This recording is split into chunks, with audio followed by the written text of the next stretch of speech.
बिस्मिल्लाहिर्रहमानिर्रहीम। मेरे चैनल पर खुश आमदीद। कहानी का आगाज़ करते हैं। ये काफ़ी पुराने ज़माने की बात है, जब परिस्तान के लोग इंसानों की दुनिया में आते थे और बाज़-औक़ात इंसान भी परिस्तान में बतौर तफरीह के लिए चले जाते। इन दिनों परिस्तान पर एक बादशाह हुकूमत करता था। ये बादशाह ताकत के लिहाज से बहुत ताकतवर था।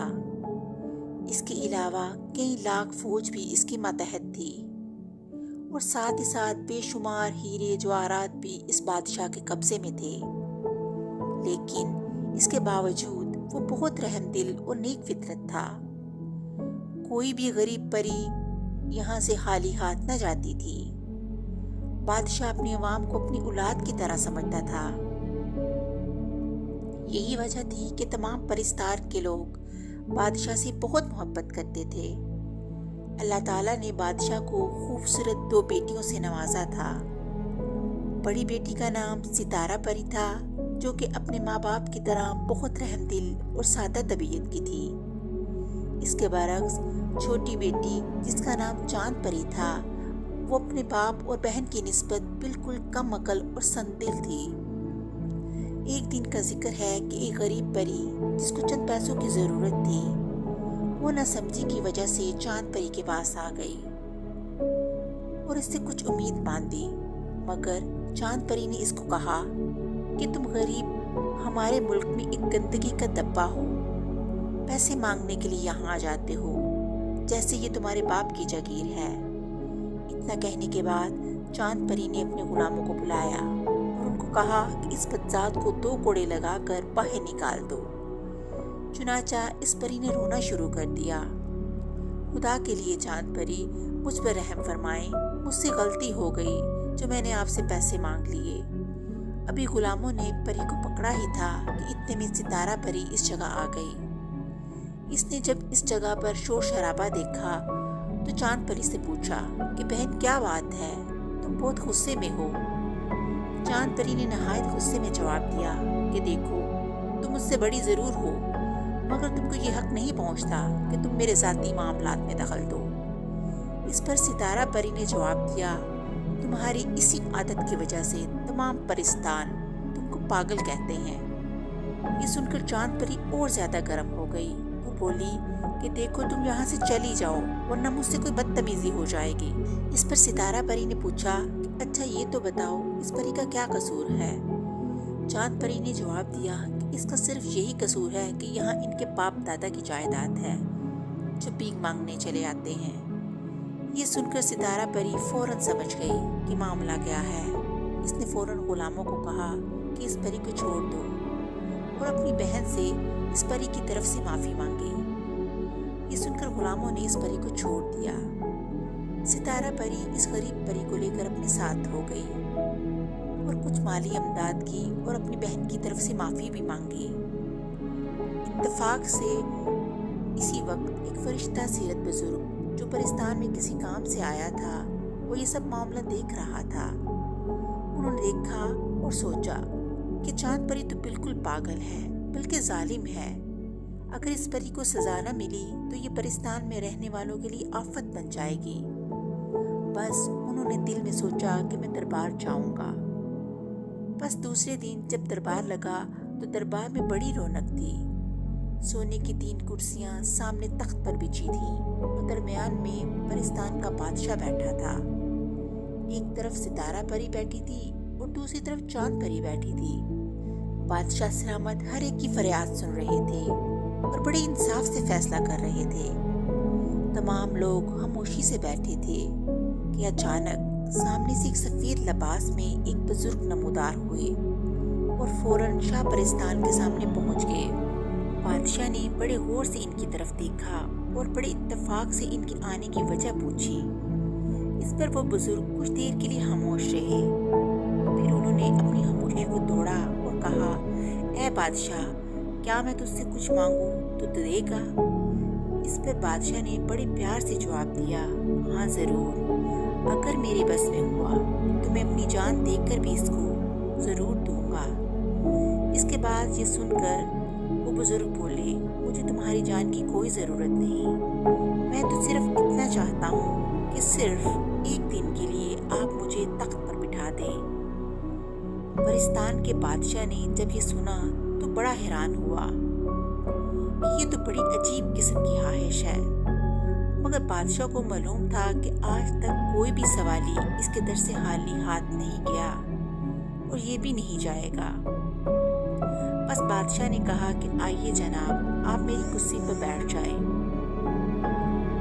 یہ کہہ کر جیسے ہی بادشاہ کرسی سے اٹھنے لگا، چاند پری ایک دم اپنی کرسی سے اٹھ کھڑی ہوئی۔ چاند پری کی دونوں آنکھیں غصے سے سرخ ہو رہی تھیں۔ اس نے گرددار آواز میں کہا، اے ذلیل بدذات بوڑھے، تجھے ہمت کیسے ہوئی اس قسم کی خواہش کرنے کی؟ تجھے تیری اوقات بھول گئی جو تو نے ایسی جرت کی ہے؟ بادشاہ نے چاند پری کو چپ کرا دیا، مگر اس بوڑھے بزرگ نے جواب دیا، ہم تو اللہ سے پیار کرنے والے ہیں، ہمیں اس بادشاہیت سے کیا لینا؟ یہ تو صرف بادشاہ کا امتحان تھا جس میں وہ پورا اترا، اور خاص طور پر چاند پری کا، کیونکہ مجھے معلوم تھا کہ یہ پری بہت بدتمیز اور ظالم ہے، اس لیے میں نے اس قسم کی خواہش ظاہر کی تاکہ یہ پاگل پری اپنے اندر کا گند باہر نکال لے، اور اب اس پری کو اپنی کی سزا ضرور ملے گی۔ اس نے غریب پریوں اور پریزادوں پر بہت ظلم کیے ہیں، ان کی زندگی کو اجیرن بنا رکھا ہے۔ یہ کہہ کر اس بزرگ نے چاند پری پر ایسی پھونک ماری کہ اس کا تمام جسم پتھر کا ہو گیا، مگر گردن سے سر تک زندہ رہا تاکہ چاند پری اپنی حالت پر آنسو بہائے۔ بادشاہ نے جب اپنی بیٹی کی یہ حالت دیکھی تو ایک دم پریشان ہو گیا۔ اس نے فوراً اس بزرگ کے پاؤں پکڑ لیے اور کہنے لگا، اے بزرگ، میری بیٹی کو معاف کر دو۔ اس بزرگ نے جواب دیا، تیری بیٹی بڑی ظالم ہے، اور ہاں، غور سے سنو، میں نے اس کو پتھر کا بنا دیا ہے، مگر اس کو واپس انسان بنانا میرے بس میں نہیں۔ یہ کہہ کر بزرگ سب کے سامنے نظروں سے اوجھل ہو گئے۔ بزرگ کے غائب ہو جانے کے بعد تمام لوگ واپس چلے گئے۔ بادشاہ اور ستارہ پری کی آنکھوں میں آنسو بھرے ہوئے تھے۔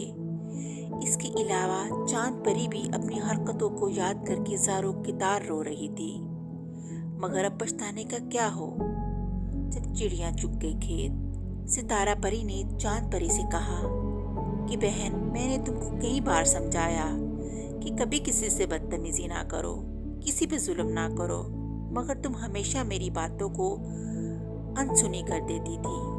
اب تم نے دیکھ لیا اس کا انجام۔ یہ سن کر چاند پری نے کہا کہ میں سچے دل سے توبہ کرتی ہوں، مگر بہن مجھے اس مصیبت سے نجات دلاؤ، ورنہ میرا گلا دبا دو، مجھے ختم کر دو، کیونکہ ایسی زندگی سے موت بہتر۔ اس پر ستارہ پری نے کہا، تم ہمت مت ہارو، اب ہمیں سوچنے کا موقع دو۔ چاند پری کے پتھر کے بن جانے کے بعد ستارہ پری اس کے ساتھ رہتی تھی تاکہ اس کو اپنے اکیلے پن کا احساس نہ ہو۔ اس کے علاوہ وہ کافی غور بھی کر رہی تھی کہ چاند پری کو اس مصیبت سے کیسے چھٹکارا دلایا جائے۔ آخر اس کے سمجھ میں ایک ترکیب آ گئی۔ اس نے اپنے باپ سے کہا، ہمارے پرستان میں ایک بہت نیک اور شریف بزرگ بھی تو ہیں جو کسی سے نہیں ملتے، اگر ہم ان کے پاس جا کر منت سماجت کریں تو مجھے امید ہے کہ وہ ضرور کوئی حل نکالیں گے۔ یہ بات پرستان کے بادشاہ کی سمجھ میں آ گئی۔ چنانچہ دوسرے دن وہ دونوں اس بزرگ کے پاس پہنچ گئے جو کہ پرستان کے جنگل میں رہتے تھے۔ بادشاہ فوراً جا کے ان کے پاس بیٹھ کے اور زاروں کی طرح رونے لگے۔ اس پر بزرگ جو اپنی عبادت میں مصروف تھے بولے، اٹھو بیٹا، میں سب جانتا ہوں کہ تم کس لیے میرے پاس آئے ہو، مگر یہ بات یاد رکھو، اس پری کو سزا بالکل ٹھیک ملی ہے، مگر وہ اب پہلے سے کافی ٹھیک ہو چکی ہے۔ بادشاہ اور ستارہ پری نے بزرگ سے کہا کہ اب وہ کبھی کسی سے برا سلوک نہیں کرے گی۔ آپ چاند پری کو دوبارہ صحیح حالت میں لانے کے لیے کچھ بتائیں۔ پر وہ بزرگ بولے، چند منٹوں کے لیے مجھے سوچنے کا موقع دو، انشاءاللہ کوئی نہ کوئی حل ضرور نکل آئے گا۔ اس کے بعد وہ بزرگ خاموش ہو گئے اور انہوں نے اپنی دونوں آنکھوں کو بند کر لیا۔ तकरीबन आधे घंटे तक सोचने के बाद आंखों को खोला और बोले, सुनो, इंसानों की दुनिया में जुनूब के जंगल की तरफ एक दरिया है। इस दरिया में मछलियों की मलका रहती है जिसने एक तोता पाल रखा है। इस तोते को हासिल करके, इसको ज़िबा करके, इसके खून से चांद परी को नहलाना तो परी अपनी असली हालत में आ जाएगी। ये सुनकर सितारा परी ने कहा, मगर वो तोता जिससे जल परी बहुत मोहब्बत करती है, हमें वो कैसे देगी? ये सुनकर इस बुजुर्ग ने एक फूल सितारा परी को दिया और कहा, सुनो, आज चांद की 11 तारीख है। तुम चांद की 14 तारीख की रात को इस दरिया पर पहुंच जाना, क्योंकि चांद की 14 तारीख की रात को मछली मलका अपने दरिया में से निकलकर खुश्की पर आ जाती है। इन दिनों मछली के सर में बहुत दर्द होता है। अगर तुम ये फूल इस मछली को खिला दोगी तो वो फौरन ठीक हो जाएगी। बस जिस वक्त वो ठीक हो जाए तो खुश होकर तुमसे पूछेगी कि तुम्हें क्या चाहिए। तुम इनाम के तौर पर इस तोते को मांग लेना, वह ज़रूर तोता तुम्हें दे देगी। इसके बाद वो बुजुर्ग खामोश हो गए। सितारा परी ने इस फूल को बड़ी हिफाजत के साथ अपने पास रख लिया। इसके बाद इस बुजुर्ग ने कहा, अब तुम जा सकते हो क्योंकि मैंने इबादत करनी है। इसके बाद वो बुजुर्ग अपनी इबादत में मशगूल हो गए और सितारा परी और बादशाह वापस अपने महल में आ गए। महल में आने के बाद बादशाह ने कहा, काश मेरा कोई बेटा होता तो इस वक्त मेरी मुसीबत में काम आता। अब मैं खुद इस दरिया पर जाऊंगा। मगर ये सुनकर सितारा ने कहा कि जब तक आपकी बड़ी बेटी जिंदा है, आपको तकलीफ करने की कोई ज़रूरत नहीं। इस पर बादशाह ने कहा, मगर आप कैसे जाओगी? अकेले आप कैसे जा सकती हो? इस पर सितारा परी बोली, अब्बा हजूर, खुदा पर भरोसा रखें, इंशाअल्लाह सब ठीक हो जाएगा। चुनाचा 14 तारीख भी आ गई। हर तरफ चांदनी फैली हुई थी। सितारा परी इंसानों की दुनिया में पहुंच गई। यहाँ पहुंचकर इसने जनूब की तरफ अपना रुख किया। चंद मील के फासलों पर वो जंगल मिल गया जिस जगह वो दरिया था। सितारा परी इस वक्त बड़ी तेजी के साथ उड़ रही थी। थोड़ी देर की मेहनत के बाद इसको वो दरिया मिल गया। बस वो फौरन इसके किनारे पर उतर गई और मछली की मलका का इंतजार करने लगी। काफी देर के बाद सितारा परी ने देखा एक सब्ज रंग और सुनहरे रंग की बड़ी मछली पानी में से निकलकर बाहर आई और खुश्की पर लेट गई और हाय हाय करने लगी। बस मौका अच्छा था।